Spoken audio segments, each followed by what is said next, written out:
Sabe aquela sensação de que a vida pode virar de cabeça para baixo em um segundo e a gente nem percebe que estava caminhando para a beira do precipício? Pois é, talvez você já tenha sentido esse frio na barriga quando uma porta bate mais forte, quando um tom de voz muda, quando o silêncio de alguém pesa mais que qualquer grito. Essa história que eu vou te contar não é sobre mim, mas podia ser sobre qualquer uma de nós. Sobre uma amiga sua, sobre a sua irmã, sobre a mulher que você cruza na padaria todo dia e que sorri mesmo carregando um mundo nas costas.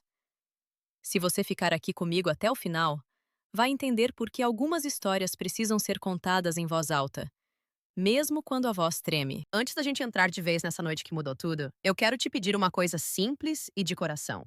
Se você sente que histórias reais podem abrir os olhos de alguém, deixa o seu like aqui.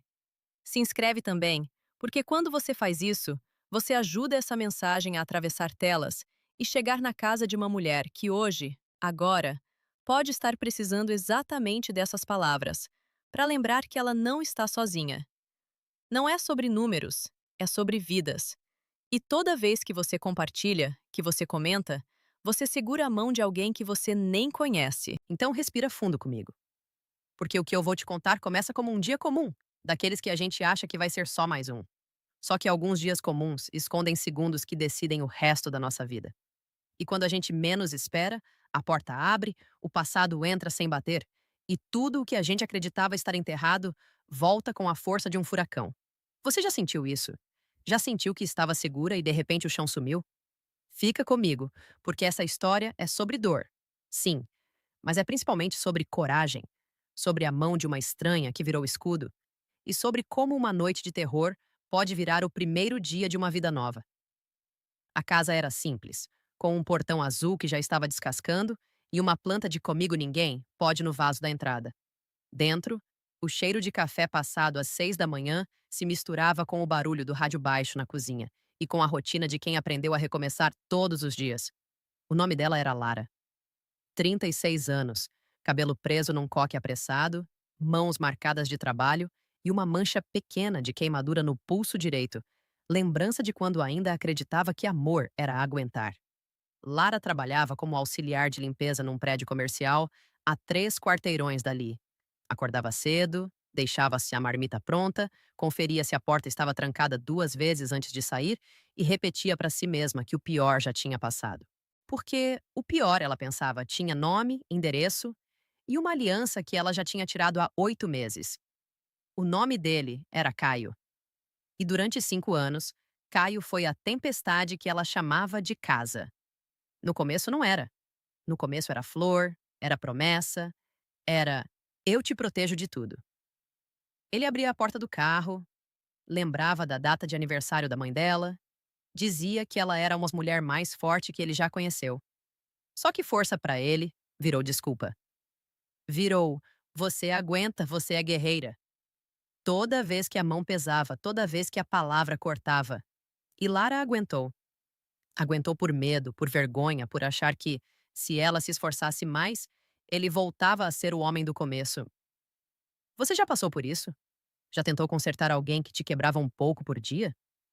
8 meses atrás, depois de uma noite em que os vizinhos chamaram a síndica por causa dos gritos, Lara pegou a filha, uma mala e a pouca dignidade que ainda restava e saiu. Foi morar de aluguel num quartinho de fundos, na casa de Dona Nena, uma senhora de 72 anos que alugava o espaço para complementar a aposentadoria. A filha, Alice, de 9 anos, passou a dormir com a luz do abajur acesa. E Lara passou a dormir com um olho aberto. Medida protetiva na gaveta, boletim de ocorrência na bolsa, telefone da patrulha Maria da Penha na descagem rápida. Ela fez tudo certo. Seguiu cada orientação. Mudou a rota para o trabalho, trocou de número, evitou as redes sociais. Porque quando a gente decide viver, a gente aprende que viver dá trabalho. Naquela terça-feira, o dia estava quente e abafado, do tipo que deixa a roupa colada no corpo e o juízo mais lento. Lara saiu do trabalho às 5h30, passou no mercado, comprou pão, leite e um iogurte que Alice gostava. No caminho de casa, cumprimentou seu João da banca de jornal, desviou de uma poça e sentiu o celular vibrar no bolso. Era Dona Nena, avisando que ia na igreja e que deixaria a chave reserva com a Joana, a moça que fazia faxina nos quartos da frente e que sempre ajudava quando precisava. Joana tinha 24 anos, um sorriso fácil e uma história difícil que ela não contava para ninguém. Tinha vindo do interior, fugida de um pai violento, e reconhecia de longe o olhar de quem já dormiu com medo. Joana e Lara não eram amigas íntimas, mas eram dessas mulheres que se reconhecem na dor e se respeitam no silêncio. Lara entrou, trancou o portão, trancou a porta de casa, ligou o ventilador. Alice estava na casa da colega fazendo o trabalho da escola e só voltaria às 8. Eram 6h43 quando o barulho veio. Não foi batida na porta. Foi o som do portão sendo forçado, o ferro rangendo e depois o silêncio. O coração de Lara subiu para a garganta. Ela conhecia aquele jeito de entrar. Era o jeito de quem já morou ali, de quem sabia que o trinco da lateral cedia se empurrasse com o ombro. E se fosse com você? O que você faria nos 3 segundos entre ouvir o barulho e ver a sombra no corredor? Caio apareceu na porta da cozinha. Os olhos vermelhos, a barba por fazer, o cheiro de álcool que ela conhecia tão bem. Na mão direita, uma faca de cozinha que não era dela. Era a faca que ele trouxe. Porque quem planeja o pior, planeja os detalhes. Ele não gritou. Pior. Ele falou baixo, como quem conversa com alguém que já é propriedade. Disse que ela tinha acabado com a vida dele. Que ninguém ia ter ela se ele não pudesse ter, que ela ia aprender a não desobedecer. Lara sentiu as pernas amolecerem, mas a voz saiu firme, treinada de tanto ensaiar na frente do espelho do banheiro. Disse para ele ir embora, que a medida protetiva estava valendo, que a polícia chegava em minutos. Mentira. O telefone estava no quarto. A filha não estava em casa. E a chave reserva estava com Joana, que devia estar terminando o último quarto. Caio avançou. Um passo, dois. Lara recuou até a pia. Sentiu a quina do balcão nas costas. O tempo ficou estranho, esticado, como acontece nos pesadelos. Ela pensou em Alice, pensou na promessa que fez de que a filha nunca mais veria a mãe apanhar. Pensou, não vai ser assim, não hoje. E foi nesse instante, nesse fiapo de segundo entre a vida e a morte, que a porta da sala bateu. Joana. Joana tinha ouvido o portão, tinha estranhado o vulto, e em vez de se trancar no quarto como o medo mandava, ela pegou o cabo de vassoura que estava no corredor e entrou. Joana não era policial, não era lutadora, não tinha superpoderes. Tinha 24 anos e um passado que ensinou que covarde cresce quando ninguém a enfrenta. Ela gritou o nome de Lara com uma força que não sabia que tinha. O grito fez Caio virar o rosto por meio segundo. Meio segundo é tudo quando se trata de sobrevivência. Nesse meio segundo, Joana bateu com o cabo de vassoura na mão dele, na mão que segurava a faca. A faca caiu no chão de cerâmica com um barulho metálico que pareceu durar 1 hora. Caio xingou, tentou pegar de novo, mas Joana se jogou na frente de Lara, corpo inteiro tremendo, mas olhos duros, e disse uma frase que Lara nunca esqueceu. Disse: "Aqui você não encosta mais em ninguém." Você já parou para pensar que às vezes a salvação vem de quem a gente mal conhece? Que às vezes a terceira pessoa da história é quem muda o final? Caio, desnorteado, percebeu que o plano tinha furado. Joana já estava com o celular na mão, discando 190, gritando o endereço entre frases curtas. Homem descumprindo medida, armado, Rua das Acácias, fundos da casa de Dona Nena. Lara, com as pernas ainda bambas, conseguiu correr para o quarto, trancar a porta, pegar a filha no telefone da escola pelo viva-voz e pedir para a professora não deixar Alice sair com ninguém. O coração dela batia na boca, no ouvido, nas têxteis. Do lado de fora, Caio tentou fugir, mas Joana não saiu da frente da porta. Ela sabia que se ele passasse por ela, ia atrás de Lara. E Joana, que já tinha sido a menina que ninguém defendeu, decidiu que naquele dia ela seria a mulher que defende. Ela segurou o cabo de vassoura com as 2 mãos, plantou os pés no chão e berrou de novo, chamando os vizinhos. Seu João da banca ouviu, largou os jornais e veio correndo. A dona do salão da esquina apareceu na calçada. Em 2 minutos, a rua que sempre foi silenciosa virou testemunha. E testemunha, quando grita junto, assusta até quem acha que é dono do mundo. A viatura chegou em 6 minutos. 6 minutos, que pareceram 6 vidas. Os policiais renderam Caio na calçada, algemado, cuspindo ameaças que já não tinham força. A faca foi recolhida como prova. Lara saiu do quarto com as mãos trêmulas, mas com a coluna ereta. Porque tem uma hora que o medo dá lugar a uma coisa maior, e essa coisa se chama basta. Joana estava sentada no sofá, chorando em silêncio, com o cabo de vassoura ainda na mão. Quando viu Lara, não disse nada. Só abriu os braços. E as duas se abraçaram como quem acabou de nascer de novo. Na delegacia, o ar-condicionado era forte e o café era ruim. Mas foi lá que Lara sentiu pela primeira vez que o Estado estava do lado dela. A escrivã tinha olhar cansado, mas voz gentil. Explicou cada etapa, disse que o flagrante por descumprimento de medida protetiva e tentativa de feminicídio ia manter ele preso, que ela tinha direito a acompanhamento psicológico, a casa-abrigo se precisasse, a defensor público. Lara assinou o boletim de ocorrência com a mão firme. Cada letra do nome dela era uma sentença de liberdade. Nos dias seguintes, a rede de atendimento fez o que muita gente não sabe que existe. A assistente social ligou, marcou o horário no CRAS, encaminhou Lara para o Centro de Referência da Mulher. A psicóloga, uma mulher de voz doce chamada Doutora Sônia, não perguntou: por que você não saiu antes? Perguntou: como você está hoje? E essa diferença salvou Lara de novo, porque culpa é a segunda violência que a gente sofre, e ela não precisava de mais uma. O conselho tutelar foi até a escola de Alice, garantiu que a menina teria acompanhamento, que a rotina dela seria preservada. O Ministério Público pediu a manutenção da prisão preventiva. E Joana, a heroína sem capa, passou a dormir na casa da frente, porque Dona Nena disse que agora elas eram família. Só que curar não é um evento, é um processo. Nas primeiras noites, Lara acordava com o barulho de qualquer portão. Sonhava com a faca no chão. Acordava procurando a filha no escuro. Teve dia que não conseguiu levantar da cama. Teve dia que levantou só para chorar no tanque e escondida para Alice não ver. Você já tentou ser forte quando tudo o que você queria era desmoronar? Pois é. Mas entre um dia e outro, entre uma sessão de terapia e outra, Lara foi juntando pedaços. Foi entendendo que coragem não é não ter medo. É ter medo e ainda assim trancar a porta. E ainda assim denunciar. E ainda assim viver. 3 semanas depois, Joana apareceu com um caderno na mão. Tinha capa dura, flores desenhadas, e na primeira página estava escrito: para você escrever os dias novos. Disse para Lara que quando ela não conseguisse falar, escrevesse. E Lara escreveu. Escreveu sobre a primeira vez que ele levantou a mão. Escreveu sobre o dia que pediu desculpa com flores. Escreveu sobre o silêncio dos vizinhos que doía mais que o grito. E escreveu sobre a noite da faca, sobre o cabo de vassoura, sobre o 190, sobre o abraço.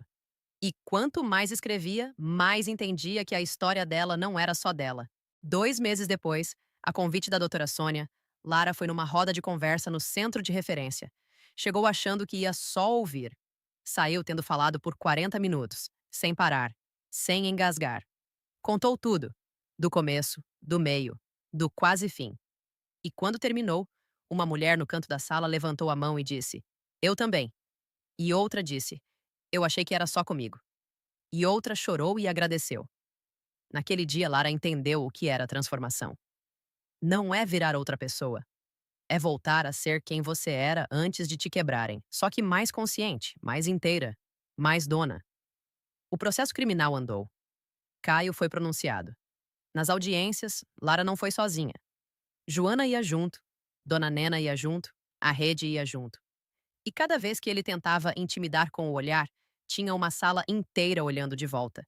Porque quando uma mulher decide não se calar, ela empresta a voz para outras 10.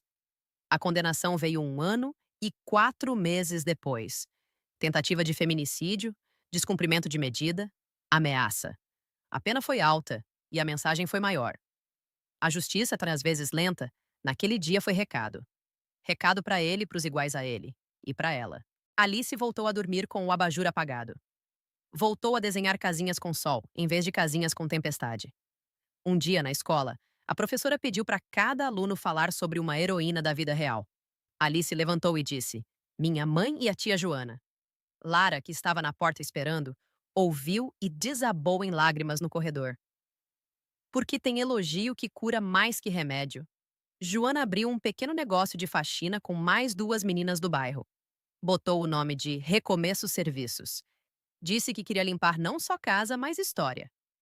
Lara voltou a estudar à noite, fez curso de auxiliar administrativo, conseguiu um emprego no próprio prédio onde trabalhava na limpeza.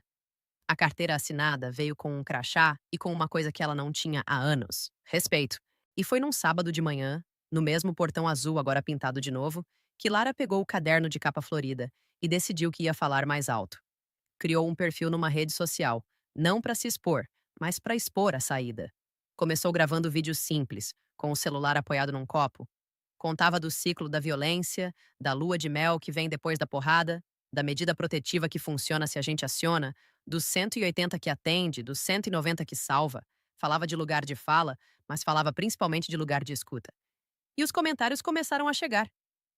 Aconteceu comigo. Meu namorado é igual. Tenho medo de denunciar.